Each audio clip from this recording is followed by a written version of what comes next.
Welcome back to Bone Apple Tea. This is episode 142. Today I interview Isaiah Providence, who is a fantastic cinematographer. He's a hell of a dancer, and you're going to learn all about him, everything he does, and what he's been up to, and what he's going to do in the future in this episode. Thanks so much for coming on, and I hope you enjoy. Whole podcasts where the whole thing's out of focus, and that is rough because you go back and you're like, all right, well, that's that. Because you can't change it once it started. But Isaiah, so happy to have you on. Everybody who's listening to this is Isaiah Providence. He's an absolute badass. He's doing amazing things, really cool stuff, and I'm super glad to have him on. He actually filmed JoEgo's music video for Feel Live, and I think, you know what made me realize you need to come on the show was we had like a 45 hour and a half long conversation. I was heading to New York for something, and we just like couldn't stop talking. I was like, all right, this guy can talk, which is good because, dude, sometimes I'll have people on and I ask him a question, right? I remember this one guy, it was a rapper. I was like, oh, so like, how has like your style changed from when you started versus like where you are now? And he's like, it hasn't. I was like, all right, well, next question, I guess, In an interview that you expected to be a good hour ended up being like 20 minutes. Yeah. It's like, and it's a lot more like forced conversation, It's like, it's a lot harder if like when you ask something, you expect someone to expand on it and they don't. It's like, okay, well, that was that, But, for people that don't know you, maybe tell them a little bit about, what you're up to, what you're about, what you got going on. All right. So, first thing first, I appreciate you and thank you for having me on this, for one, being in this wonderful studio and on this podcast of yours. Actually, this is my first podcast. This is your first podcast? This is my first podcast. Hey, So we've had a few people like that. That's great. Yeah, so I I appreciate that. I got my father with me. He runs with me everywhere I go. So my name's Isaiah. I'm from New Haven, Connecticut. I am a director, DP, filmmaker. I like to say I'm an aspiring director. I'm not where I want to be, but I'm where I'm supposed to be right now. Right. You know what I mean? So there's always levels to the game. But I think I got a promising career in front of me as long as I continue with the effort that I'm putting in right now. So yeah, well, dude, it's definitely showing. Like when you say you're new to it, if you look at some of your work, you wouldn't think that you're new to it. I think it's just like now it's just getting you those opportunities, which is because like you're for sure making incredible stuff. I mean, you just showed me a short film that you're working on, and how long have you been working on that actually? So I want to say pre-production, I want to say around a good 3-4 months, probably from around April was when I first went to location scouting. I had this idea in my head. I'll get into that, but yeah. Just the pre-production stage, probably around April, and then we started shooting in August. We shot August 25th and August 26th. August 25th was a good like 3-4 hours, and then the 26th was from like 10 till like 6. Wow. And then Okay, then maybe like a couple of days after, just a couple hours here and there. So probably in total a good 4 or 5 days. Right. Now, how deep into your like directing or direct DP, like director of photography work are you like when you came into that doing that short film? So I want to say that was probably my third one working with more than 2 or 3 as a crew. You know what I mean? Right. I mainly do everything by myself and or with my cousin who actually did the behind the scenes with Mattathias? Mattathias, there you go. Mattathias Providence, great guy. Obviously he's been with me since the beginning. You know what I mean? So he goes with me anywhere I go. So I would say that that's probably my second or third one working more, I want to say, with other people. You know what I mean? Yeah, when you actually have people that can, when you're not both lighting, camera, director, assistant director, PA, crafty. Art department. Yeah. It's funny when you're like hustling around like that because like even like with stuff that I've shot and it's not even near your level, it's like you end up like really doing the most and it's like, wow, this is a lot of effort Mm. for just like something that usually is done by like 10 people, Mm-hmm. you know? Now, so because I remember, I think the first time I ever saw something by you was Black Picasso stuff. Yep. Now, you shot his Already music video with Dimitri, right? Yes. Now, was that like, and that definitely wasn't your first video, right? No. So the first video I shot with Black Picasso was a year before that.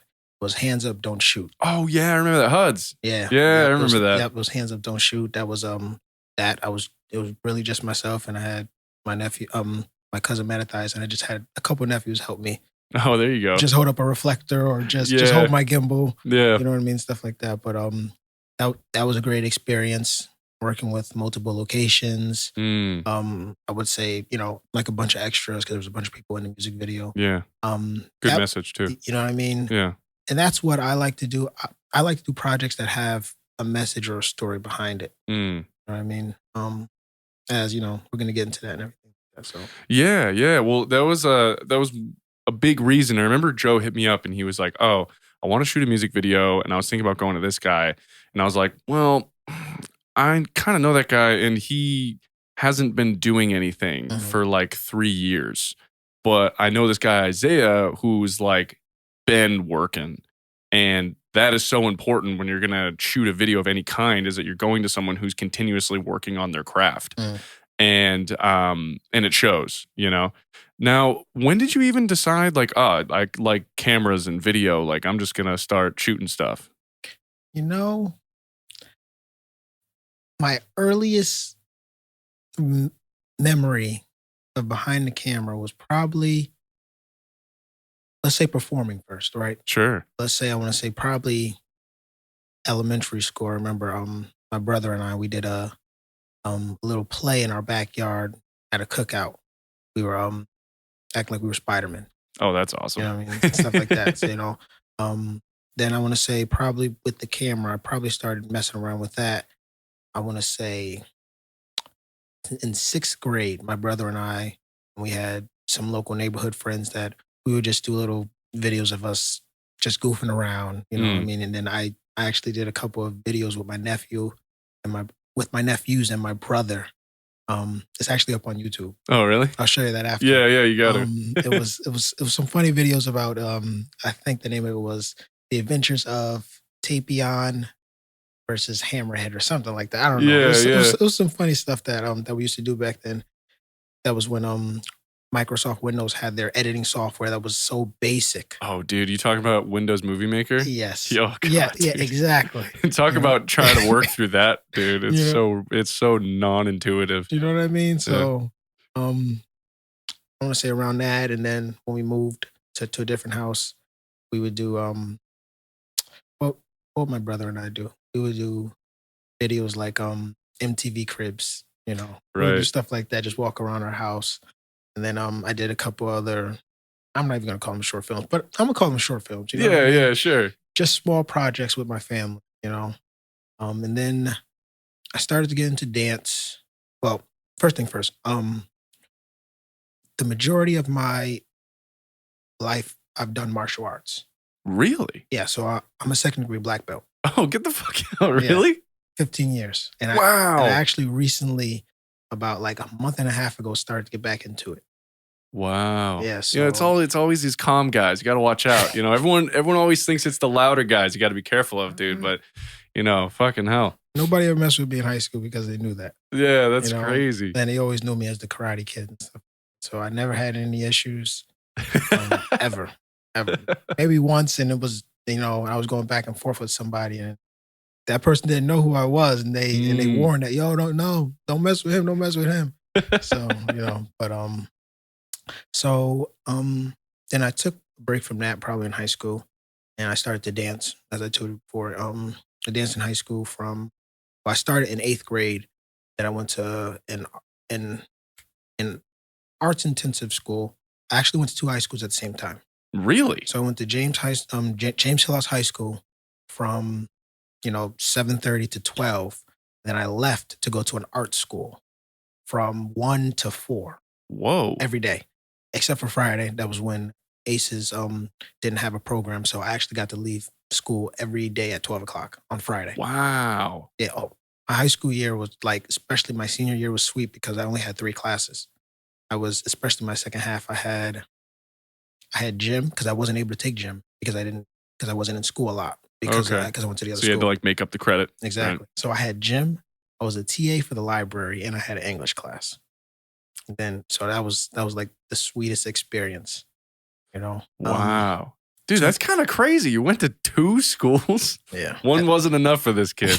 you know. So I wasn't as I would say I wasn't as connected with my sending school. Mm, You know what I mean? I was more into the arts. You know what right. I mean? I did theater from 5th grade all the way up to 7th grade, and then I switched over to dance, and then dance all my high school career. Um, like I told you, I auditioned for So You Think You Can Dance, and I went to Vegas for that. Yeah, wait a minute. I feel like you can't just gloss over that. So you started dancing, and then like when did you realize like, oh, like I'm good enough to be on a fucking show? Because like that's like you don't just get on that, like that's definitely is an auditioning process, and like they don't just send you to Vegas because they like you. Like you clearly have to be able to dance like pretty damn well. So like, how did that? You look at him, can't even so modest, dude. That's funny. You say that as far as um, you got to be able to dance well. That is true. Mm, But a lot of reality shows like that has to do with your personality. really? Yes. Yo, because they got to sell you, I guess, right? You know what I mean? So, Okay. and it's really a process. So I'll just take you through that week. It was a week in February. I just turned 16. Sorry, I just turned 18. Maybe a day before my audition, and you had to be 18 to audition. Okay. Right. That Monday, I had a college audition for dance. That Tuesday, I had another college audition. That Thursday was when I went up to Boston to audition. And that audition wasn't even the audition that you guys see on TV first. Okay. So, like, the thousands of people in line, like for like American Idol or The Voice and stuff like that, Right. that's actually the audition to see the producer. Okay. So with So You Think You Can Dance, um, they would call 10 people up on stage. First, they would separate it up into groups. They would have specialties, they would have contemporary, they would have jazz, and they would have hip hop. Those were the only groups or genres of dance. Mm, Now, myself, I'm not studio trained. okay. I trained at ECA, which was I would say more artistic. Mm, Storytelling, not so much like I took ballet and everything like that, but I wasn't that into it, yeah. Yeah. So when I was trying to figure out what genre I was gonna figure out, first I went to hip hop and I was like, I can do hip hop, but I'm not that strong in hip hop like everybody else. I can do, and then I went over to either contemporary or specialties. I went over to specialties and I was like, wow, all these people are doing ballroom and all this other type of stuff like that. Mm, Then I went over to contemporary. I was like, it wouldn't be smart over here because I'm not as flexible and I don't have the lines like everybody else. okay. So I was like, you know what? Let me just go to jazz. So I went to jazz.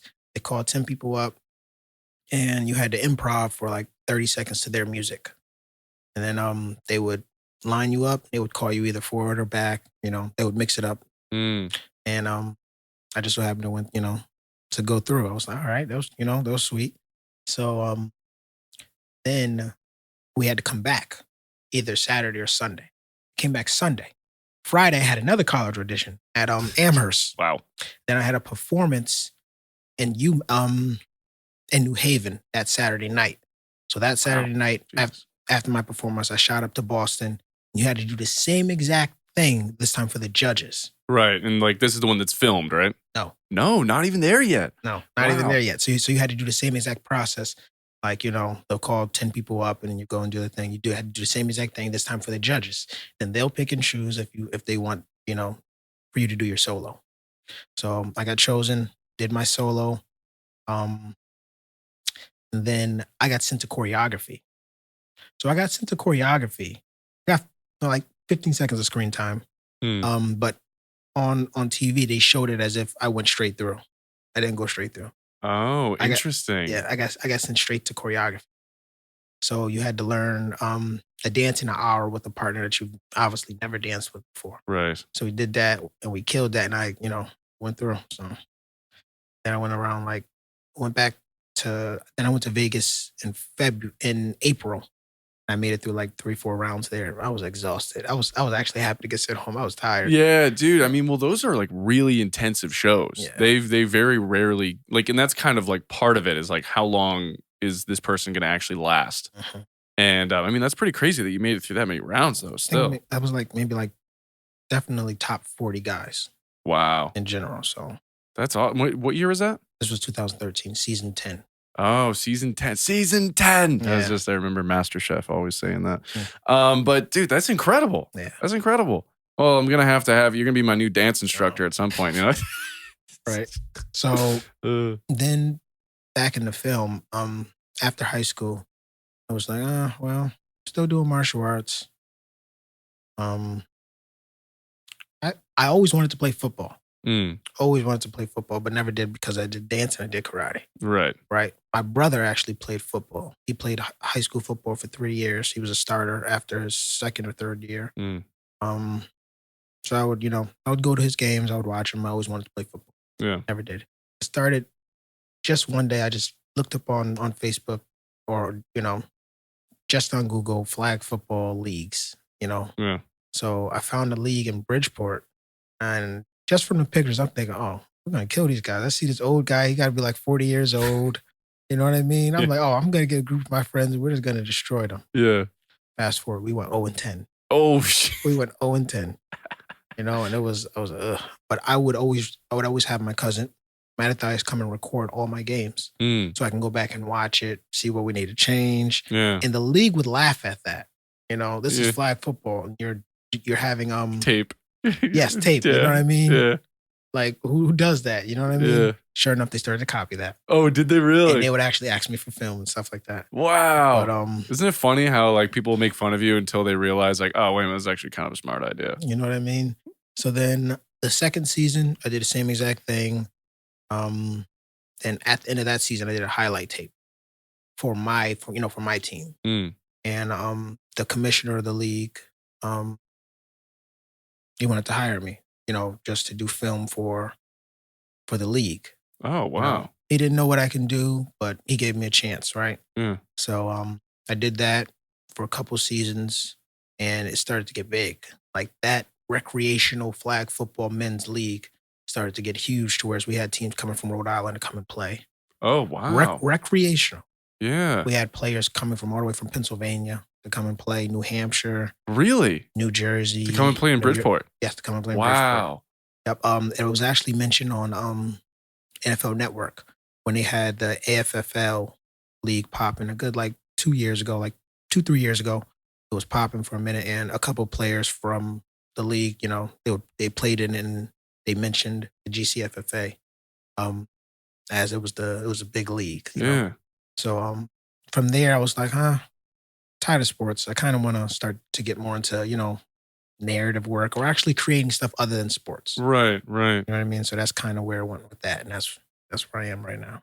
Yeah, that's kind of crazy because it's funny how things that we kind of do accidentally lead us into other avenues that we really enjoy. Like I think for me, for music, I got like a little 8-track recorder when I was like 13 because I learned how to play the drums, and I was chilling with my stepbrother, and we would just record. We'd set up mics and just record these like songs that we were writing at the time.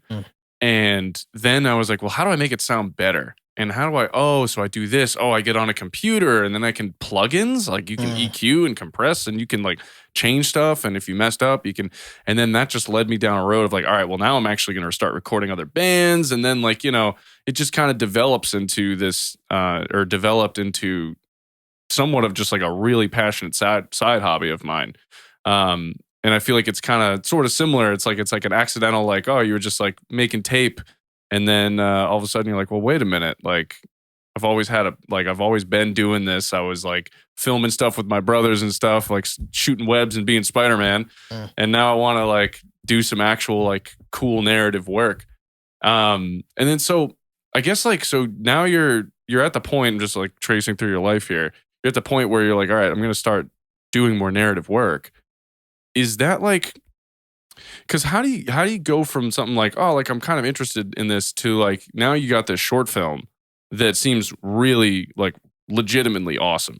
Thank you. And so where did that kind of come up? Like, how'd you come up with like the idea for this and all that? So I want to say I've always been a storyteller. Mm, Um, I would say it started off through dance. Well, not through dance, but it was more evident through dance. mm, I wasn't a studio dancer. That's more competition. I was happy I went to ECA because that introduced the artistic side of dance to me. right. Right. So, like even my audition with So You Think You Can Dance, it was more, my solo was more of a storytelling solo and not so much flashy. Mm. Okay. And Oh, did it just cut out on yeah, you? yeah. Yeah, it's probably the chord's a little loose. My bad. Now you good. Janky studio. Gotta love No, it. listen, listen. And so that was one of my notes. I had to be more performer. Mm, So when I went back and did my solo back in Vegas, I was more performing. okay. But all throughout my dance career, I would say I've always been a storyteller. I danced off Broadway at the Copacabana in New York. Oh, wow. I actually won a scholarship for a couple of workshops at Broadway Dance Center Mm, from a couple film festivals that I did. Sorry, dance festivals that I did. mm, Um, but I've always been a storyteller. And I feel like with sports, it was limited a little bit. You know what I mean? There's so right. much. There's only so much I can do. There's only so much I can control with that. Yeah, You yeah. know. So with narrative work, I was like, you know what? I feel like I'm starting to find my. I don't know how you pronounce it, niche or Niche? niche. Yes, Yeah, yeah. you know what I mean. I'm not great with English, but I think it's niche. So I feel like I'm really starting to find that. And I want to Mm, do more. I'm starting off with short films. But I yeah. want to do more. Like as of right now, I'm planning in the pre-production stage, actually structuring a feature film screenplay. Oh. So I know. Are you writing that or is that yeah, nice? yeah. So Oh, hell yeah. I can't wait for, and I'll tell you a little bit more, about that and everything. I just can't wait for me to actually have the time to actually sit down and actually, Put the you know, pieces in. yeah, Yeah. so Feature film's pretty tough, man. You're looking at like what, minimum of like 100 and something pages or something like that? 110. Yeah, 110. Is You that know, the it. I saw this interview on on TV yesterday, or no, I think it was Friday. Um, and the lady was talking about how you got to break things down. So 110 sounds like a lot, especially when yeah. when you're writing. But if I broke it down, like I'm reading a book, Save the Cat. Dude, I was just about to bring up that book. It's a great book. I So read that from an actor's perspective because I feel like there's a lot to be learned from what the writer's thinking about when they're writing things as an actor, like how you might, oh, okay, well, if this is middle of the film in a buddy cop film, like how am I going to be feeling about my buddy, you you know? know, And but yeah, it's a great book. listen, I'm referring to that for to, just to be able to structure it the proper way Right. and for it Yeah. to be successful, not just to make money, but just like a good story in general. Yeah, yeah. You know what I mean? There's a So reason why there's like an accepted structure for a film, right? Like it works. mhm. And it's like I think sometimes things like, like, oh, I hate when people say like, oh, this wasn't a good movie. I could predict everything about it. I was like, well, sometimes the aspect of what makes a movie good isn't like whether you can predict it or not. It's like, was the story in it compelling? Were the characters good? Was it shot well? Yeah. And like if you think about it, every rom-com is the same movie. Every Yeah. buddy cop movie is the same movie. Yeah. It's just like the characters and setting, And it says it in this it says it in the book. Give me the same thing, only different. Yeah.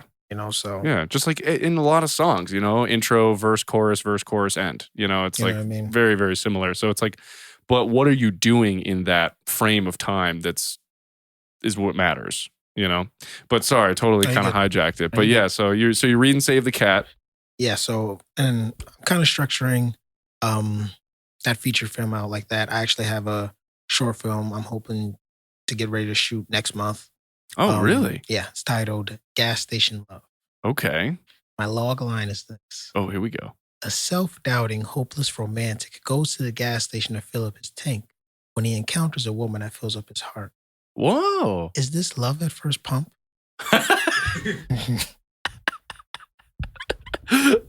That's great, dude. That's great. So, a lot of guys in there like, man, he got a full pump in.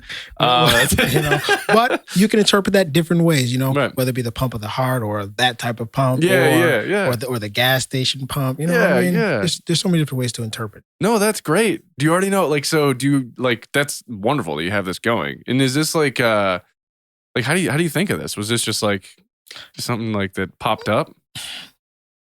I'm sure you've had the experience. You walk into a Target and you see a good looking woman and you're like, and it's that 3 to 5 second thought of what if. Yeah. Like you accidentally bump carriages, but I'm sorry, hey, I'm Randy. Yeah. You know what I mean? Yeah, dude. So 100%. That's pretty much what that short film is about. It's about that kind of experience.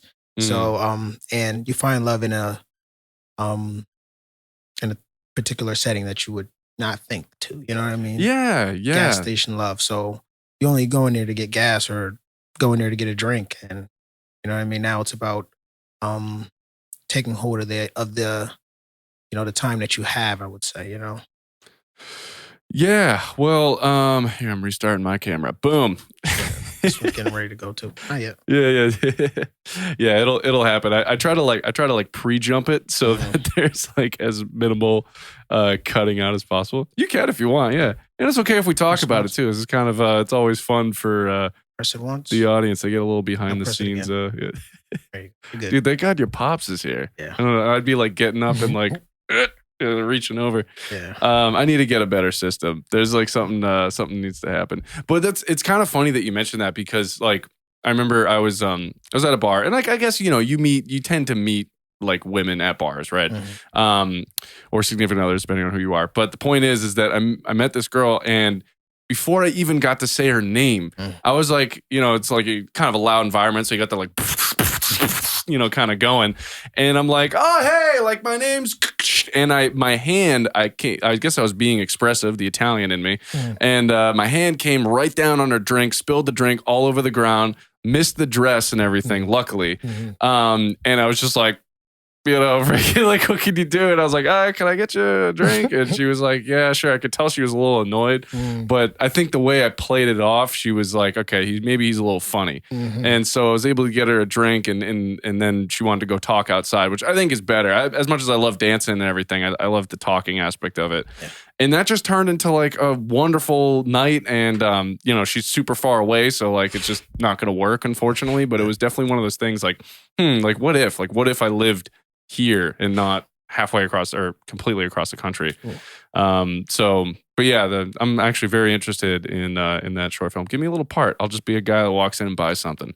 Listen, it's a lot of motifs in there, you know what I mean? So I'll definitely let you know when we start shooting. So yeah. Look at this. I'm putting him on the spot on camera. Like, no, now he can't say no. Now he can't. Well, it's so funny. It's so funny. I was telling my father back in September, right?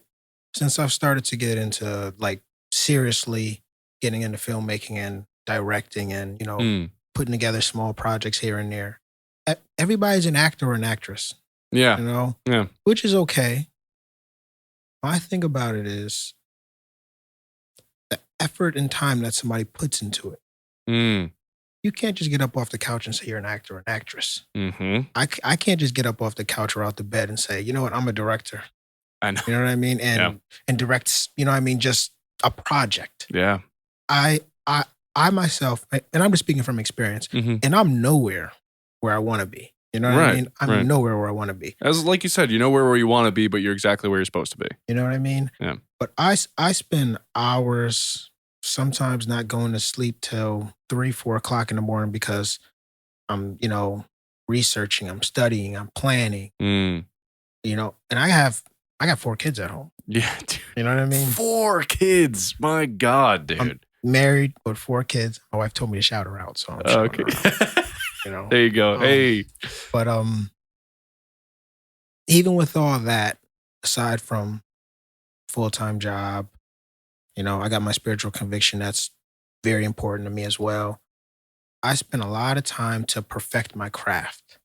So it was funny. I was telling my father this, a lot of people hit me up like, hey, I can act. Can you put me in a film? Could you put me in a, and again, Mm. this is my first short film. You know what I mean? It's not even out yet, obviously. Yeah, yeah. You know, but can you put me in a film? Can you put me in a film? You know, I can, Yeah. but for me, it's like you are taking your craft important.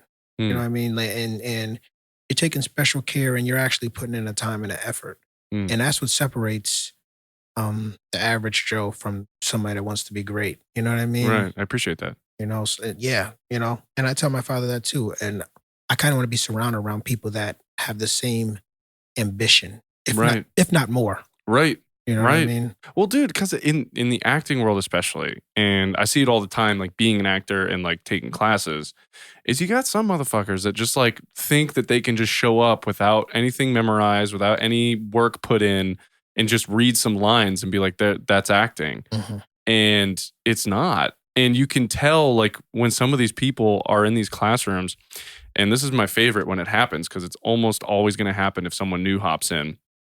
Is I've worked with like really like top casting directors that like are casting Ryan Gosling in like a Mhm. movie, you know, and then they're just doing these classes to help teach you about the Mhm. business and stuff, right? And so I was in this class and the woman was going through and we each do a scene, right? So we do our scene and then she gives us a note and then we try and, you know, that's like the director, like giving us a note and then we have to think on our feet and change to the note. And that's Mhm. so important as an actor, right? You might prepare something and then get on set and it might work, but there's like, hey, like, could you just do this instead? Have this thought in your mind when you do the scene. Okay, yeah. And then boom. And then it's like, okay, this is great. This is what the director wants. So it's so important to be directable. You'll have these people that the casting director will give a note to. And they're like, nah, I don't know if I agree with you. Mm. You know, and I'm like, I don't know if you know, but she just cast Ryan Gosling in a feature film. Mm. So how about you, who has no credits on IMDb, just listen to what they're saying, Mhm. you know? And so I think there's a lot of that. Luckily, I don't know about luckily, but I don't think those people necessarily book too often.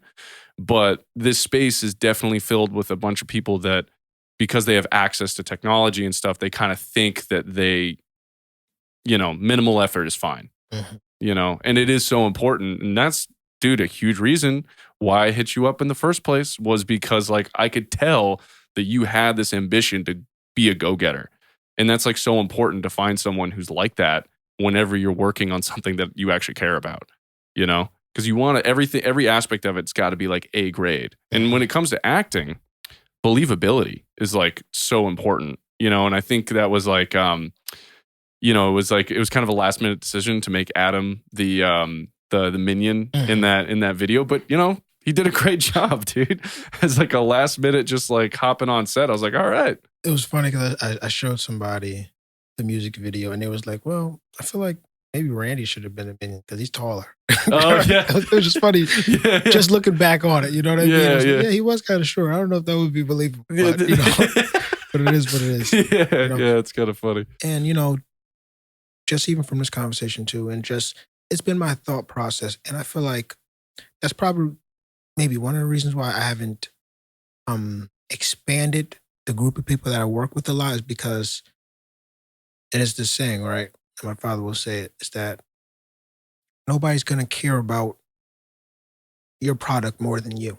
You know what Mm, I mean? so true. So even just with my equipment, you know what I mean? Mm, If I lose it, like if I misplace my lens cap and you misplace my lens cap, like a different, yeah, different lens, who's who's that gonna affect more? That's gonna affect me. right. You know what I mean? So, but I can't expect for you to Care about that lens cap as much as you you're know what going I to care mean? about it. Yeah. Because when you go home, you don't have to worry about getting another lens cap. I mean, it would be your thought, like, maybe I should replace that. Yeah, if you're like a decent human being, you would hopefully be like, all right, maybe I should help this guy You know out. what I I mean? fucked up. Yeah. But Yeah. it's not my expectation for somebody to care about my product or my project as much as I do. So Right. it's tough finding people with the same goal or with the same aspirations. And it doesn't necessarily have to be about my project. You know what I mean? Right. I'm going to care about the next person's project just as much as I'm going to care about mine. Mm. You know what I mean? But unfortunately, not everybody's like that. Yeah. Well, that's the difference of like, let's say you cast someone for your film that you wrote and you plan on directing. Mhm. If you're going to cast some people, you want to make sure that they're coming to set and they're treating it like it's their film, Mm-hmm. you know, and no matter the part too, even if it's just one line. I think people really underestimate like one-liners, because, you know, it can really make or break a scene Yeah. if someone comes in and just like says something that's, you're just like, okay, they're acting. Yeah. You know, that's always the tough part. And I think that's like most of like Instagram videos these days where people are like, whoa, I can't believe this is happening. And you're like, whoa, okay. But yeah, like, and I think that's something that's so funny that you say that. Like, no one's going to care about your product more than you, because that's definitely really true. And it's like, you know, there's like, I think when you get to a certain level, Yeah. like when you're like, you know, these like blockbuster type films, you're of course going to get like super fans. Yeah. But until you get to that range, it's pretty much just like, you know, you got to show people like, hey, this is what I got. Like, do you like it? And nobody's really there during the process either to see you go Mm. from point A to point B. Right. So, you know, if I'm telling somebody about a project I'm working on, they might forget about it in 20 minutes. You know what I mean? Yeah. Chances are they probably did. You know, but Yeah. it's going to be on my mind continually. Mm-hmm. You know what I mean? So yeah, it's the other thing kind of with like when you show someone your film or the music video, they're looking at the 100 hours worth of process and blood, sweat, and tears that went in to make that final cut, where they're just getting to watch it. And so, of course, no one's going to feel that sense of like, holy crap, I just put in all this time and effort into this. Like, I remember like one of the biggest things with my short film Tuesday was when we got it professionally colored. mm-hmm. And that made like a whole world of a difference. But I knew going into the studio, it was going to be one of the most expensive things I did that no one would ever notice, Mm-hmm. because it just looks, it's colored how it should be colored. People think it's just a LUT and that's it. Yeah. You just, and even if they know that, people just think you shoot a camera, it just comes out good, you know? And if you got good lighting and stuff, like it should, but like the whole coloring process is such like it's night and day, man. And there's just so many components that 3 years ago I wouldn't have thought mattered or just even, you know, existed. You know, like you have to have a professional sound mixer, a professional boom operator, professional focus puller, and a second AC. Yeah, dude. And just lights. Yeah. I didn't even know that, like, I was like, why would you buy a $30,000 light? And then like you learn that the whole CRI thing, which is just like essentially the quality of the light, that if you have low CRI, which every household light is that there's going to be a ton of green tint in it. And your natural eye does a wonderful job at just like subbing that out and just making everything look good. But a camera, you go to edit that and everyone starts looking like Piccolo. Especially if you're shooting raw, right? Yeah. And so it's like, yeah, there's so many aspects. And film is very much like sound in that way, where like you find one thing, you can just go down a rabbit hole of just stuff. Now, wait a minute. I feel like we can't totally gloss over the fact that like you're a dad with 4 kids and also having a job here. So like how old are your kids right now? So my children are all 2 years apart. 6, 4, 2, and 9 months. Wow. So you got a brand new baby. Yeah. Wow. Dude, are you sleeping oh, wow. Okay. Yeah. Well, I guess I can say, because you're going to edit this anyways, right? Yeah, I mean, you know, the less editing, the better. You know, Yeah. It's all right. I'll keep what you just did on my camera, so no one can see it. That's incredible, man. I mean, and like the fact that like, are you sleeping at all? Like, do you ever sleep? I get good sleep. You do get good sleep. I get good sleep. You know, yeah. I get good sleep. You got a good support system at home, I hope. Oh yeah, that's good. And just even outside the home as well. You know, I was raised with both my parents. Mm-hmm. You know what I mean? My biological parents at that, you know, so that's all I know. Yeah. So that's what I want for my children. All my children, you know, same mom, same dad. Yeah. And which is not the norm in my community. You know what I mean? Yeah. We have often stepdads or stepmoms or single moms. Yeah. Dads that are not involved. So there's a slim part of me that I would say is not so much, but it is kind of disconnected from my community, you know, from the urban community, because I was raised with both my parents. Right. My father was raised with both his parents. My mom was raised with both her parents. But I'm sure you recognize the importance of how that felt growing up, which is why you value it so much right now. Yeah. most definitely.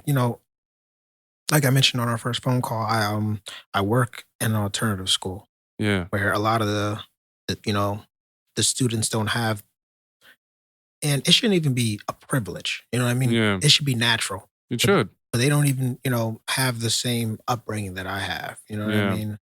A lot of them are in foster care. You know what I mean? Right. Or single mom, single dad, being raised by grandma or being raised by auntie. You know what I mean? Right. Right. So you could definitely see the impact and influence that has, especially being raised with a male figure.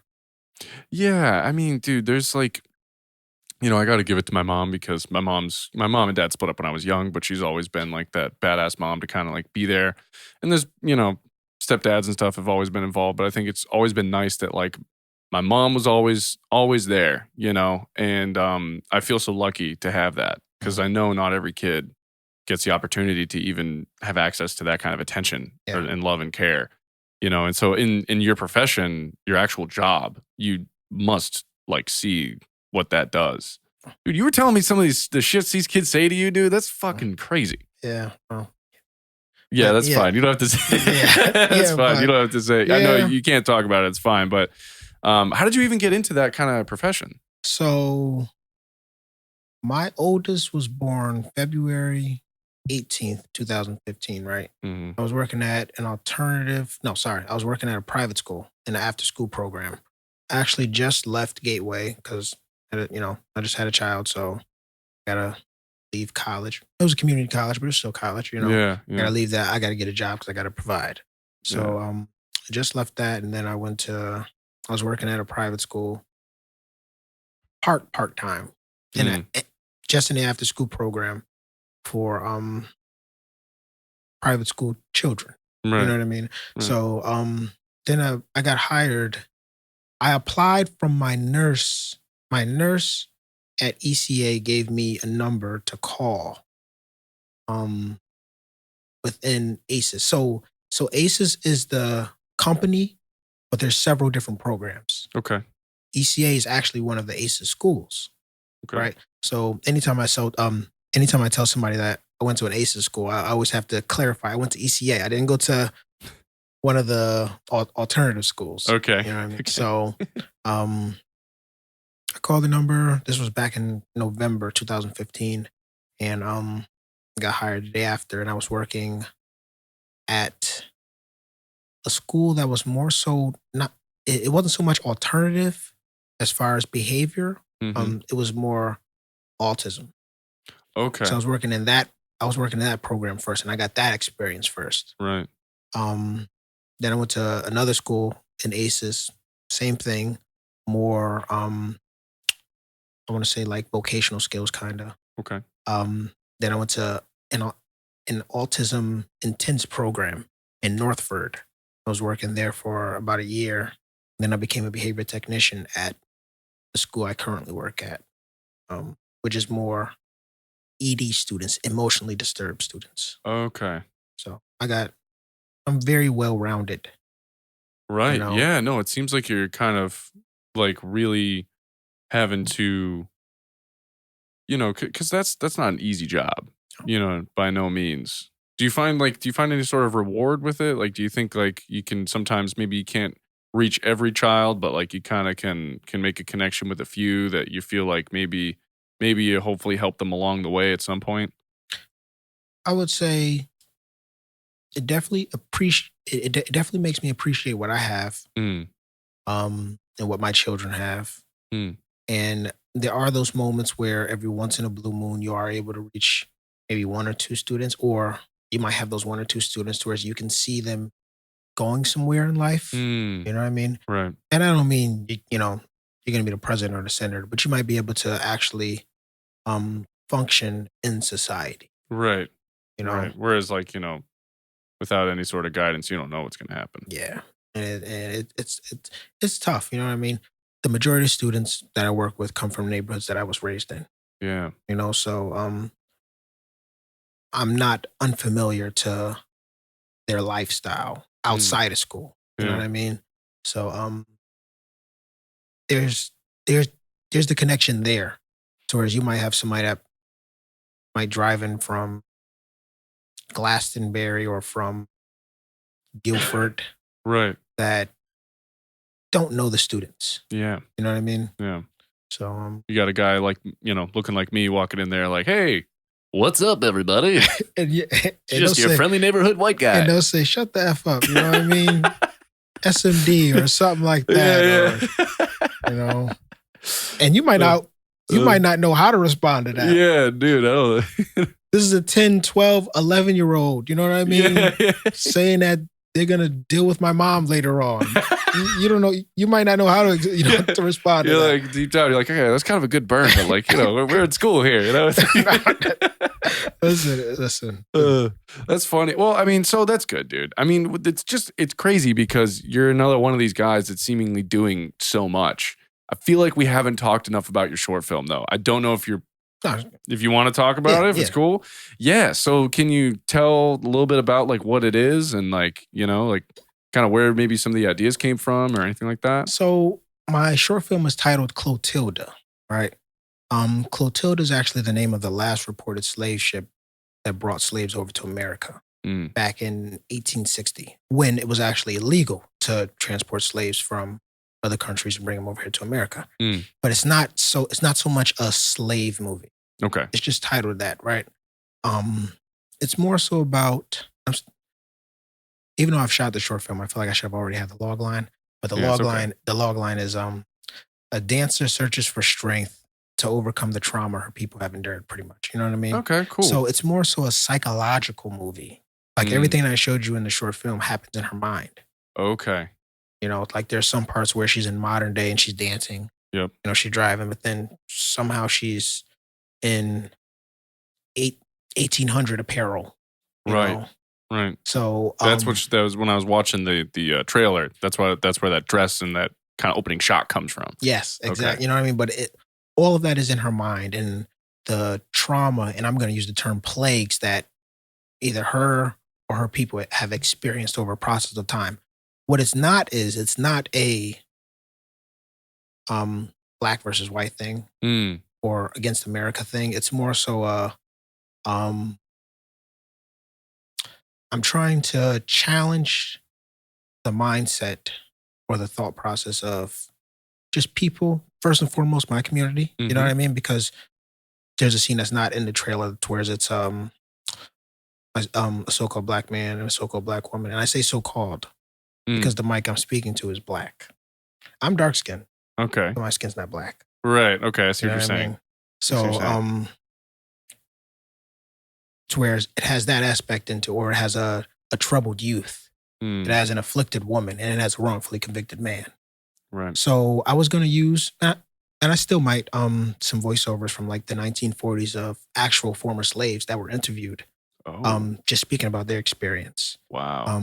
The 1960s, just just people, just speaking about their experience in the world, specifically America. Yeah. And well, I think it's kind of crazy that I feel like people don't, because a lot of them weren't alive during the time, but they don't realize how not that long ago it was. You know what I mean? It was right there. And like my father, he's 60 years old, right? He was born in 1961. He was alive. Well, he was alive, but not, just not for a lot of time. But it was just there. You know what I mean? Well, I mean, I think one of the first black people to be integrated into a public school is only in her mid 60s. Ruby Bridges, right? I believe so yeah. You know what I mean? Yeah. So that's some crazy shit. And people are like, slavery was 400 years ago or whatever. I'm like, nah, just how quickly we forget. I don't know if you know, but just because the footage is in black and white doesn't mean it's from, the 1800s. It was right there. And it's not so much even that. I mean, it is, but there's just other parts of history to where either we forget or we make it seem like it's so long ago. For example, there's a pizza place across the street from the school I worked at that the people that owned it were Iranian, right? And then I know just a brief history of it, right? And I asked if she knew anything about Cyrus the Great. So Cyrus the Great was, some would say the first, some would say the second, but he was the second king of Persia, right? Iran has only been Iran for less than 100 years. Before then, it was Persia. Oh, okay. Like, you know, the movie 300. Yep. You had the Greeks and you had the Persians. Yes. Yep.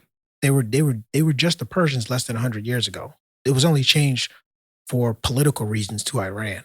Really? Yeah. I didn't even know that. Or Iraq. Iraq has only been Iraq for the past 100 years. Before then, it was Mesopotamia.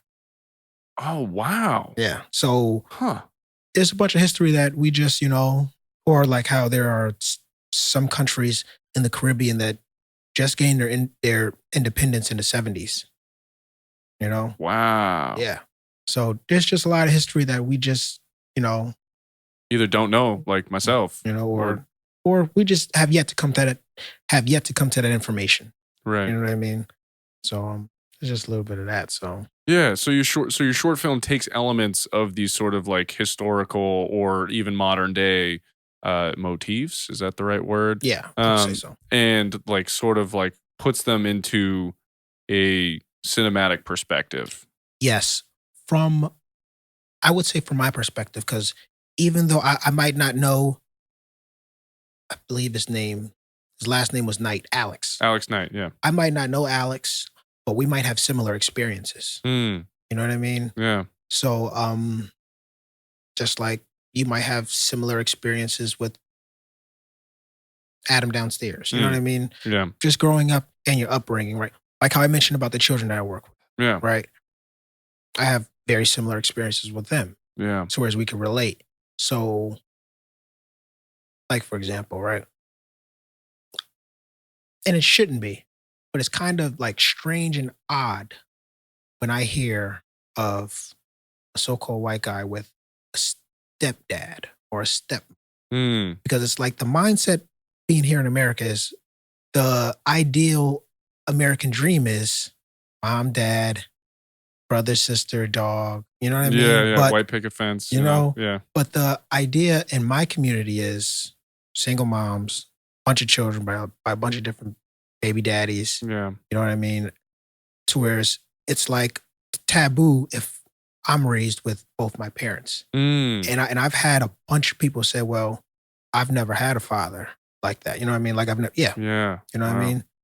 All specifically with, you know, in my community. Yeah. You know what I mean? So it's kind of taboo when I'm like, oh, both mom, stepdad, you know what I mean? Yeah. It's just experiences. And the short film really is for us to tell our story about things that we don't speak about, I would say. You know what I'm trying to say? Yeah. Yeah. It's like a psychological thing, you know? Yeah, well, and the cool part about film is you can use really fun, like, filming techniques to have a really creative way to tell all that information. Yeah. Yeah. So it's a short film, but I'm shooting it more from like in a poetic way, not so much a narrative way, Okay. more poetic. And I take one of the movies. I can't believe I'm drawing a blank right now. What's the name of the movie? It's a movie based in like the Aztec time, where are we getting to that time? I'm trying to think the Aztec time, huh? Apocalypto. Oh, Apocalypto. Okay. I'm gonna It's- look it up right now. Yeah, you good. It's the movie's not in English at all. Not in English at all. Very little dialogue, but it was very captivating, and it, you know, I mean, kept you wanting to watch more and more and more. Just the way how it was shot. And or I watch a bunch of short films on a website, Film Supply, and a lot of those projects are shot from like a poetic way, kind of. Right. Right. It's a director. His name is Ricky Staub. He has a movie that he just directed, his first feature film that's on Netflix right now called Concrete Cowboy. Okay. I like the way how he did it. I like the way how he was brought into the scene. That was his first feature film. Got it up on Netflix. Idris Elba stars in it. Caleb, I forget his last name, but he's in Stranger Things. Idris Elba stars, or Idris Elba stars in it. Okay. Yes. Wow. Okay. Right? He shot. Damn, this is this guy's first feature film. First feature film. Half the cast are inexperienced actors and are actually from that particular city and town. Mm. It's about black cowboys and their experience in their town and trying to hold on to their roots and to their culture, and Mm. how the city's trying to, pretty much override that kind of. But the cowboys that are in it, the majority of them are actual cowboys from that city and that town. Oh, what the hell? So like That's really cool. they don't drive around on or in cars or ride around on bikes. They actually have, horses, Wow. you know, Even in modern day. modern day, like now. Wow. Now, like horses just roaming the streets, Wow. stuff like that. Yep. I feel like the Midwest is just like a place I just like. It just is. It's in Philadelphia. Oh, it's East Coast. Yes. Wow. Right. So, Okay. but before that, he shot a short film called Cage. Mm. That was shot in a poetic way. And even in his interview, he described the way how he shot it was he would shoot each scenes two different ways. He would shoot one from like the narrative perspective, and then one like a poetic way in case one didn't work. Oh, Right. interesting. That short film got to be like 14, 15 minutes. And from there, which is where I kind of take it from, is it's not so much about the views, Mm. it's about the right views. You know what I True. mean? It's the quality versus the quantity. I can have 1 million views on YouTube, but it not go nowhere. Yeah. Yeah. Like Yeah. it looks good, but it's like, But if I get the right views, and I might only get 50K maybe, yeah. you know what I mean? But Yeah. if it's the right views, and that's exactly what he got. So from Mm. there, from that short film, he went straight to feature film. Wow. And you started with Idris Elba. That's talking about like an amazing And they shot that movie in 20 days. 20 days. Yeah, I'm always like, it's when you find out about some of these, like how they're shot kind of thing. I follow Film Freeway is really Mhm. good. I mean, that's where you upload. Film Freeway is the place where like if you have a short film, it's where you like upload it to try to enter it into as many contests as you can. Mhm. But their Instagram page is really, really cool because it'll show you behind the scenes stuff. And you're like, oh wow, that's how they shot that. Or like, oh, like this movie was only shot in like, the span of 3 weeks and they got it all done. You're like, holy, that's incredible. Even I can't get the name of the movie, but I said that you look like him on Instagram. Oh, Jake Gyllenhaal. Yes. Hell yeah, dude. I love that compliment. There was this movie that's on Netflix right now, to where she's kind of playing the operator at the police station. Yeah, yeah. Oh, what the hell? I'll look it up. And actually wasn't that a United States remake of a different film? It was originally I forgot what country it was originally from, but hold up. Okay, Nightcrawler is the one that I saw recently, but hold up, where is it? This guy's in so much stuff. Yeah. But that movie was shot in like, I want to say between 13 and 15 days. Hold up, I'm sorry. It's taken a while for me to actually find this video. Well, because and if I'm not mistaken, oh, he got nominated for an Oscar, huh? That's pretty cool. If I'm not mistaken, he like that movie was filmed during the like height of was it The Guilty? No, it wasn't that. Oh yeah. Yeah, it was. It was called The Guilty. Mhm. That was the name of that movie. And I saw an interview with him. He said that it was during the height of COVID. Mhm. And so a lot of the filming was being done like remote. Mhm. And like remote as in like there's people on set, but then like when he went to go get notes from the director, He's on a yeah, which must have been so weird as like because you're so used to something for so many years, and then it's like, okay, well, it's just you in this room now. I mean, I can't even imagine. Yeah, he's kind of the GOAT, isn't he? He's really good. He's getting a lot of shade right now because of the Taylor Swift stuff, though. Isn't that funny? I haven't heard anything about that. And to be honest, I don't watch too many movies. I mean, the movie that's probably more memorable for me with him is his part in Spider-Man. Oh yeah, when he was Mysterio. Yeah. Yeah, he's in a ton of stuff, but that's definitely like his more recent one that he did really good with. But yeah, he was getting a lot of heat because like I guess he had so first of all, him and Taylor Swift dated. Mm. And but they didn't date very long. And I guess it was like sometime during her 21st birthday and he like couldn't make the party. And dude, all the Taylor Swift fans are all like, this piece of shit couldn't make her 21st birthday party. I'm just like, all right. How long ago was this? Yeah, exactly, dude. Like fucking 10 years ago or something. Like 10 years ago, they dated for 3 months and she wrote like a 10-minute song about him. And it's like, all right, relax, you know?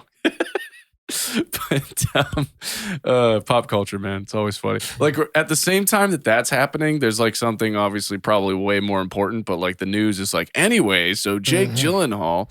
But anyhow, are you ready for those type of experiences? I think so. At some point, someone will dig up a video from early Boat Apple Tea days and be like, this piece of shit, you know, who knows? But yeah, I don't know. I feel like you got to take the good with the bad. You know, it's like, of course, there's going to be a group of people that doesn't like you for whatever reason, but yeah, you have to know that those people have no idea who Jake is. They're just looking at him because they're a really big fan of Taylor and they're going to side with Taylor because that's just how they are. And they don't even really know Taylor. Yeah, they don't even know Taylor. And that gets me sometimes, you know.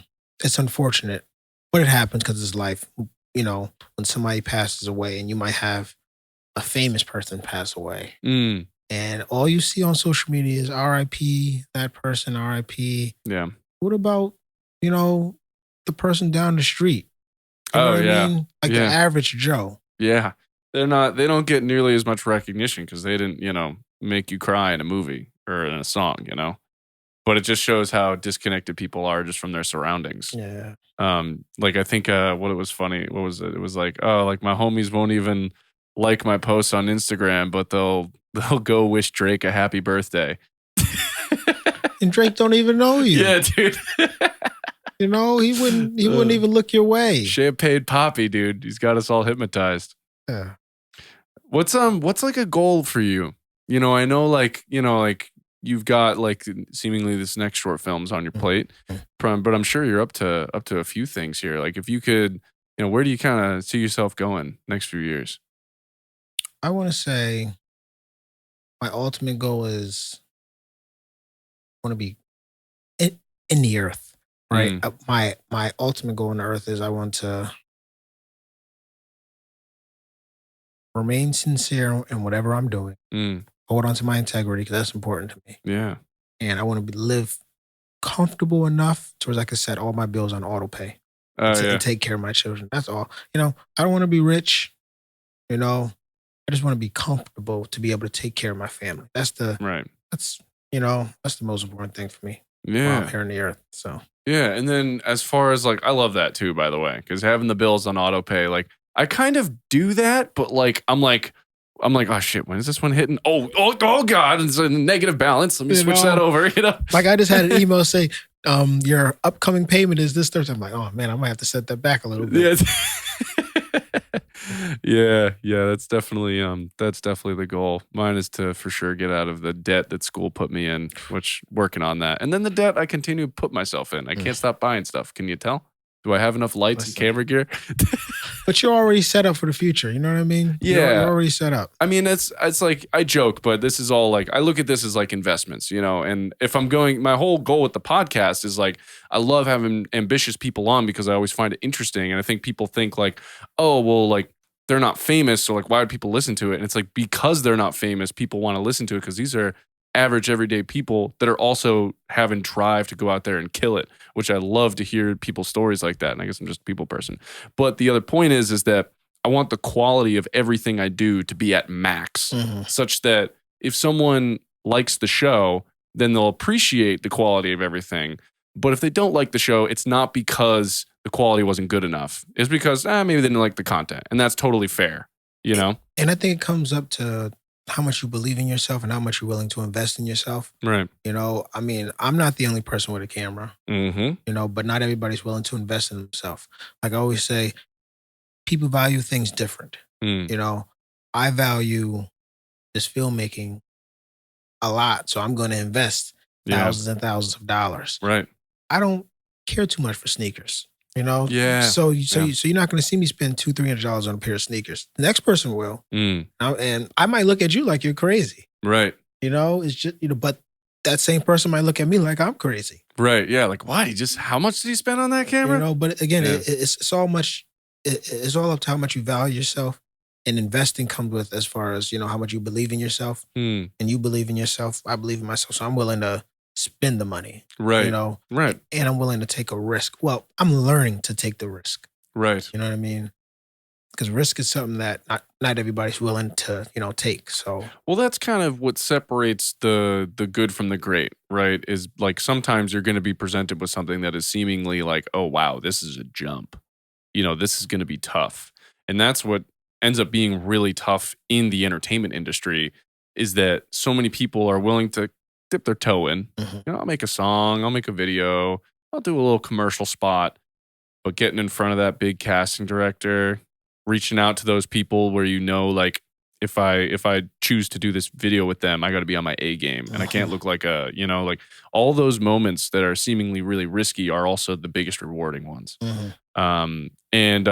But further, as far as like filming goes, if you got to a point, would you like to sub out your daytime job for filming full time? Oh, that's the plan. Hell yeah. That, Hell yeah. that's the plan. That hey, let me just say that's the plan. I don't Yeah. want to. And I have a coworker that's 60 years old, still doing the same thing I'm doing. Yeah. Yeah. I don't want to be 60. Yeah, doing that. Well, that's what I thought when I was a server too. It's Mhm. like, in all respect to the world, the people are servers out there. But I remember working that job and knowing people that have been working at that same location for 20, 30 years. And I'm like, damn, dude, like I like myself a good longhorn steak too, but like, I don't know if I could be a server for 30 years. That's a lot. And And even and what I would say to that is what it comes down to is not everybody has that in them mm, to like even when you talk about an employee and an employer, right, not everybody's qualified to be an employer. right. And by qualified, I don't mean you have to have the certification, that type of stuff. I mean the ambition, the drive Yeah. to want to actually I mean again, a lot of people have cameras. Yeah. You know what I mean? A lot of people say that they're an actor or an actress or a musician. Yep. A lot of people say they're I'm a rappers. And rapper. this, you know what I Yeah. mean? Yeah. But not everybody has that drive. Yeah. And I think there's a certain it component that like we like to tell people like, there's no natural gift or there's no, but it's so true. It really is. Like there are just some people, and I know them that have the best camera, the best lights, the best this, the best that. And then you look at their work and you're like, that's like the worst angle I have ever seen in my life. And that makes them look not flattering, and some of the best camera work that I've seen you do is everyone looks so good all the time. And you can tell that you're making them comfortable. Like sometimes I watch people's videos, I'm like, they kind of look uncomfy. And like part of your job with filming is creating an environment where someone feels like themselves. Yeah. And yeah, that's so funny that you say like everyone's got a camera because dude, I've just seen videos where I'm like, I know that you shot that with a $5,000 camera and a $6,000 lens, but it still looks worse than just someone with an iPhone on cinema mode these days. And you wouldn't even know it unless they told you because it looks the way how it looks. Yeah. And it's not even like the necessarily quality. It's like angle choice. Yeah. Like, why are you shooting that? Like what, like it's everything. And sometimes like people can learn, like they can go to school and they can learn like why this is a good angle. But sometimes people just know, like I can give you a camera and I can say, hey, shoot me doing this. And you don't have to take a class to learn that like, oh, okay, well, this is going to be a better side because like, oh, look at that. The light's peeking through. Like, I'm already looking up your setup right now. You know what I mean? That's like, yeah, you look amazing right now with all, Thank you. like especially with the, yeah, this little 3-point lighting thing I learned. And I didn't go to school, so I don't know all the terminologies. Right. You know what I mean? Right. But one of the best resources right now is YouTube. Oh, yeah. You know what I mean? You learn anything on YouTube. I changed my brakes following a YouTube thing one time. But not everybody's willing to listen to a 3-hour interview. Yeah. It doesn't even have to be 3 hours. You know what I mean? It could be 10 minutes. I know. Way with TikTok is these days, even 10 seconds feels long sometimes. But not everybody's willing to do that. Like, again, a lot of people have a camera, but who's willing to change their white balance? Yeah. You know what I mean? Just something so basic and simple as that. Yeah. So, And putting in just like the time with sucking. I feel like people just assume like if they watch one of your films, they're like, oh, this guy's just good. It's like, well, there's probably about like a few years worth of stuff that like would be embarrassing to show people. Oh yeah, most definitely. And it's like, it's the same thing with musicians. You watch some killer guy on a drum set or someone crushing the guitar or saxophone, whatever it is. And you're just like, oh, well, they have a natural ability. And they might have a certain natural ability, but there was many times where it was not played like that. And again, it's up to, again, you're at this stage in your career right now, right? And from the music video that we shot with JoEgo, my father will say it. A lot of people say, yo, Randy, he did a really good job. Randy did he was so believable and he was great. Thank you. But we're not expecting you to be the Randy right now 10 years. Right. 10 years. And I shouldn't be. If I'm doing anything right, I should one day look back at that film and be like, oh man. Yeah, that was yeah, pull that down off of YouTube, please. Yeah. And that's why I archive so much stuff on Instagram or on YouTube, and there's so much stuff that's hidden because the next video I shoot is better than that one. And I don't, Yeah. So the only nice thing about keeping some of the stuff up, because I have like pictures that I shot from a long time ago. And the only nice thing is that like you can kind of see yourself develop in real time on Instagram by just scrolling backwards. Although like your Instagram looks like an artist page in and of itself, man. You got like tiles working with you. I'm starting to change that around, but yeah. I'm starting to just rearrange that. It's kind of hard to explain. I'm like, well, what I'm working on right now, to be honest, is I'm trying to become a minimalist. Right. And I'm trying to execute in the least amount of time.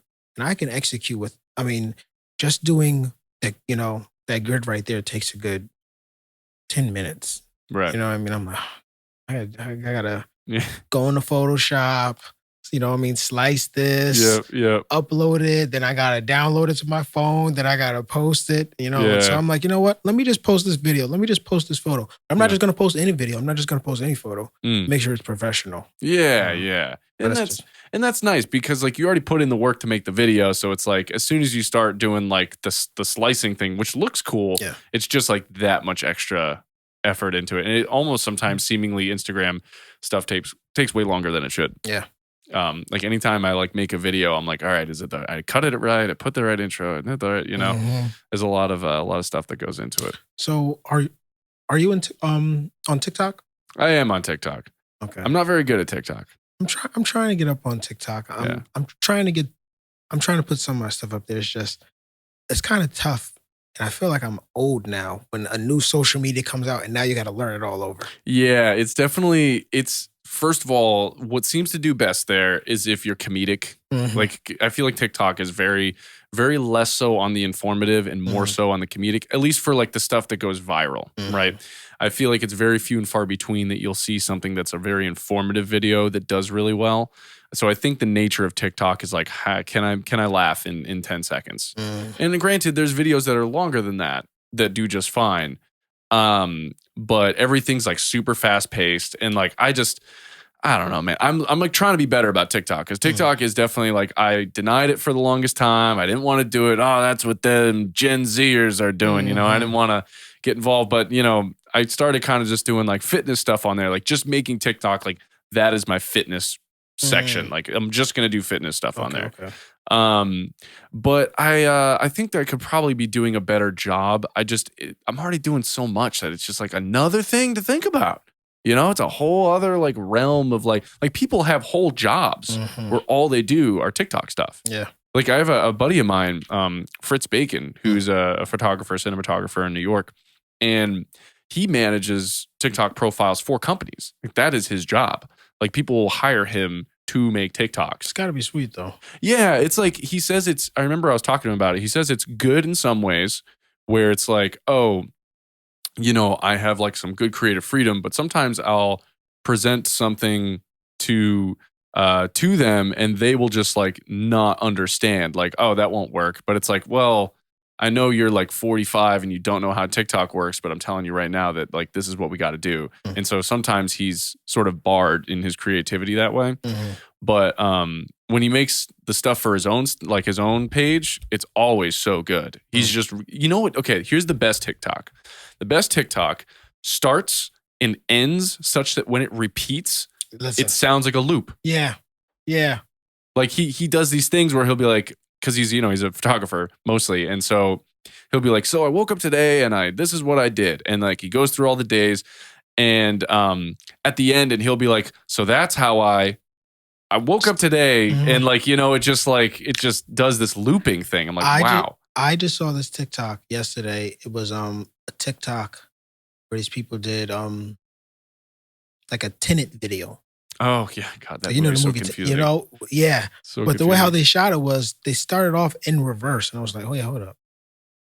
All right, he's going back, and then it's kind of even hard to explain it, but then it just went forward, but it kept going back and forth, and I was like, oh, okay. But I can tell that they shot it backwards because they kept looking back and forth. Oh really? Yeah. But yeah, some of that stuff's pretty crazy. Yeah. No, it's like I'm trying to get more into it, but it's I got to learn it. My brother's even better at it than I am, and he's 15. So which social media platform would you say is best for, I don't want to say exposure, but exposure? That's tough, man. I feel like it's tough for me to speak on it because even with me in social media, I don't know that I'm necessarily the best at it. I just kind of I like Instagram the best. I like Instagram the best because it's just like, it's mostly pictures. The reels are kind of ending up in there anyway. But I guess Instagram is just kind of the main place that I go to. Dude, people are even doing crazy stuff on Snapchat. Yeah. I didn't even know I still occasionally use Snapchat, but I think I got like a Snap score of like 50,000 or something. I don't know nothing about that. Yeah, dude, my little brother, that's like his main, and he likes TikTok a lot too, but he's mainly on Snapchat. And Snapchat's a weird place. Like I always thought it was just like personal stuff, but he gets snaps from people he doesn't even know. Really? I'm looking at his Snapchat. It's like friggin' like 40 messages. I'm like, yo, who is that? He's like, I don't know. Like, what do you mean you don't know? It's a weird platform. Yeah. But I think exposure wise, money making wise, YouTube. If you can get really good with YouTube, that's wonderful because it's very easy to monetize. Well, I don't want to say it's easy to monetize. You got to get to a certain like subscriber count and viewership count and monthly whatever. But I think if you can blow up your YouTube, there's a lot of money to actually be made there, just passive income wise. I think TikTok seems to be the place where it's a little bit easier to go with natural exposure. Like I'll get likes and comments from people I don't even know on TikTok. Or Instagram, it seems to be mainly people that actually follow me. So TikTok's got this weird algorithm where it has that For You page. And so let's say you post a video about how you film something, right? And you do this whole thing. You might get, if you hashtag film, you might get people you've never met in your whole life will view that video just because it popped up in their For You page. So I don't know. It's seemingly complex. Yeah. I'm starting a little bit. I mean, I want to start posting more on Instagram. I feel like I don't post as much as I should. I do to my story, but not, to my feed. Yeah. I'm really not on YouTube. I just go on YouTube to watch videos. Yeah. I do want to get into YouTube. I actually would love to do a web series. Oh, a web series. Oh, that'd be great. Too. And the inspiration comes from Issa Rae. Okay. She had a web series she did 10 years ago called Awkward Black Girl. And I just showed my father the first 2 episodes driving up here. And the quality is like, when I say not good, it's not good. But the story behind it, and you can see her effort. And from there, she got up on HBO Max with Insecure. Oh, wow. And now she's in, like she's doing a bunch of movies and she's doing master classes. Oh, see, that's really cool. But it started from Awkward Black Girl. Yeah, dude, I have so the lead female in my short film Tuesday, Danielle Alonso, she has her web series Bronx-ish. And so she did season 1, that's been out for a hot minute. And she just finished season 2 recently. And I'm like really excited because first of all, being on set with her, like she's a much more experienced actor than I am. And I learned a lot from just having to be around her Mhm. and having to do scene work with her, and being on camera with her was like huge. Like Mhm. that was a big learning experience for me. And so I'm just so excited because the whole web series thing, it's like pretty real, dude. Like if you make a web series that's actually good, and if you shoot it well, like that's just a whole other level, you know? And like people really like that they can just go to YouTube. They don't have to pay for anything. They don't have to do anything. And they're just like, boom, they can just watch it. And two, it's it's people that you know sometimes, Yeah. and you can really see what their life is like or what they're actually doing or their aspirations. Like a bunch of people that was in Awkward Black Girl. Definitely one person is now an insecure with her. Oh, You know, wow. Yeah. so um, just that progression as well, and you can see what other people. You know, there's just so much to this film world that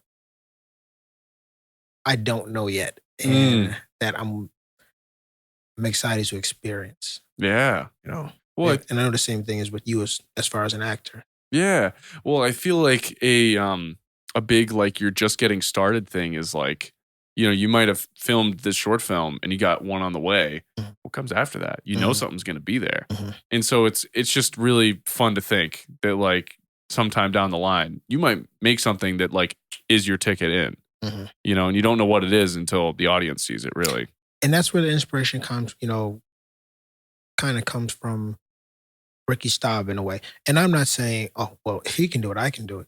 But Mm, just the fact that it happened, that it's a right. possibility. Yeah. You know. Well, and I like that how you've set your goals as like I want to first and foremost have my bills on auto pay, all that stuff, live comfortably, but within that, be able to do this film thing that I love. And I think that having those goals, like my thing is like so young, like you're in your 20s, right? 26. Yeah, dude, we're the same age. Dude, I don't know what I would do if I had 4 kids right now. Good for you, man. Yeah. Yeah, dude. So we're so young, dude. Yeah. Being 26, you kidding me? Even if it took 10 years to get to that goal that you wanted to be at, you're still in your mid 30s. Yeah. Like that's still so young Yeah. to be doing what you love and to be in such a wonderful spot. So it's like the wonderful part is right now you're putting in that good effort. Yeah. You're putting in the time, and then that'll pay off later on when you actually go to make the switch, you Mhm. know, at some point in whatever time makes sense to do that. Yeah. But yeah, oh shoot, yeah, look at that. We got here. Well, I think unless should we I feel like I'm trying to think of like if there's anything else you wanted to chat about before we kind of call it, because I think we've been going for almost a little over an hour now at this Yeah. point. I mean, hey, this was a great experience again on my first podcast. So. Yeah, no, it was a ton of fun, man. And I'm kind of, like I'm looking forward to more in the future when you're at a professional. Well, this Yeah. is professional, but Yeah. but you know what I mean when you're Yeah. at a big location and 3, 4, 5 years from now, like, hey, remember that podcast we did? Yeah, and then, Yeah. what are you up to now? So Yeah, dude. Well, it's great having you. And like the awesome thing about podcasting is I could have you on in 2 weeks and Mhm. we could just talk.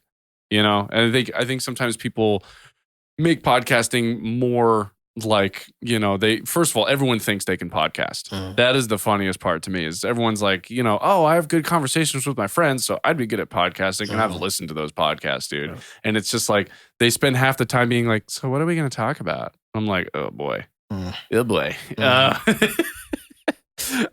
But you know, all the power to him. But yeah, dude. So it was great having you on. Before we kind of close it out, any sort of like where people can find you, things that maybe they should be peeping for and looking for and stuff. So my Instagram is Isaiah Providence, ISAIAH Providence, like Providence, Rhode Island. I'm not from Providence, Rhode Island. That's just my last name. I always Someone ever ask you that? Yeah. Oh, Providence? Oh, you're Yeah. from there? Oh yeah. Oh yeah. I always have to make that disclaimer. I'm not from Providence. My grandfather's from Guyana, which is in South America. Okay, So that's kind of where that comes from. cool. So you can find me on Instagram. You can find me on TikTok too, but I'm not really on TikTok. So It's okay. Hey, Um, after this episode, we're going up. Okay.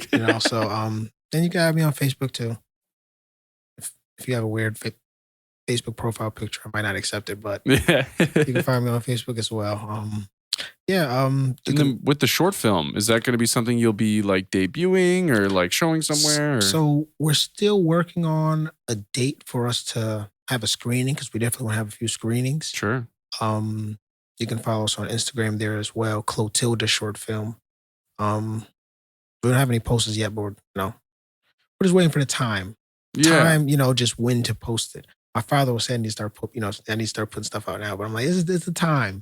Yeah, I think like so. What I did with Tuesday is most of it's all like BTS. Mm-hmm. It was like I realized in post that that film was very well documented. Mm-hmm. Like there was just tons and tons of BTS. So I don't know if you have that because that's always kind of fun to get the engines revving up. I do have some BTS stuff, Yeah. But I'm still just waiting to right time. Yeah, I'm just waiting.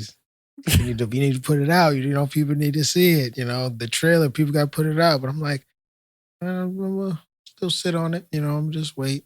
Yeah. No, I get that. Another thing you could do too is headshots of each of your cast members. Yeah. That's another way to do it. We're definitely getting ready to do that as well. So definitely going to do that soon. Soon. And then we're going to have a little interview about the whole process. My executive producer who was with us, who actually came to the music video as well, Drew Cohen. That was his first experience too. Yeah. So he's an aspiring actor, and he's one of my left hand man. Yeah. Manathar's my right hand man. Yeah. Drew's my left hand man. My father, he's there with me. He's the man. Yeah, he's the man. So, but Drew, I can't forget to shoot. I cannot forget to shout him out. He's been with me on this process as well, and I thank him for everything he's been doing. He does a lot of behind the scenes stuff as well. So he wanted to come today, but he had some that that came up. So okay, yeah, no, it's I remember everyone that was on set with us was like a super cool person. Yeah. So it's cool that like you got that going on. Well, I mean, the nice thing is too is like you'll have this too. So like inevitably when you do get the Instagram going, I'll send you. I'll send you this video regardless, but you'll be able to like cut clips or pieces. Like if you're like talking about the film, you can cut a little piece, throw it on there. Appreciate that. So yeah. Well, anyways, dude, thanks so much for coming. And I guess I'll catch you another time. And I don't know how to end it. So we got some projects that we're gonna work on. Hell yeah, I'd love to hear that. Yeah, I can't wait for just the future. Yeah, we got a lot coming up, dude. It's just the beginning.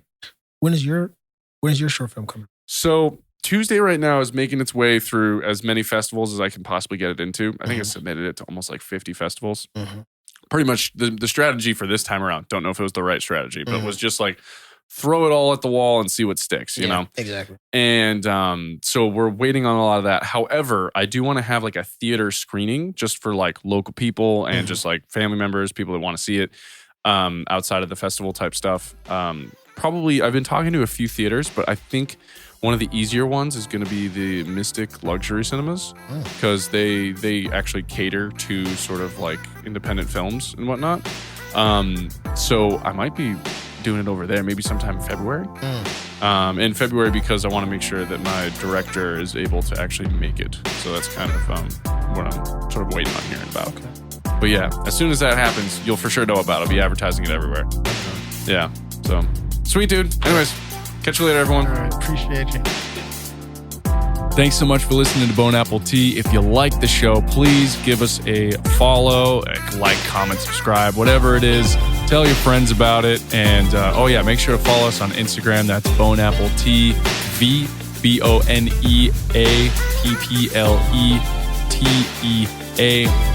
on Instagram. Thanks so much.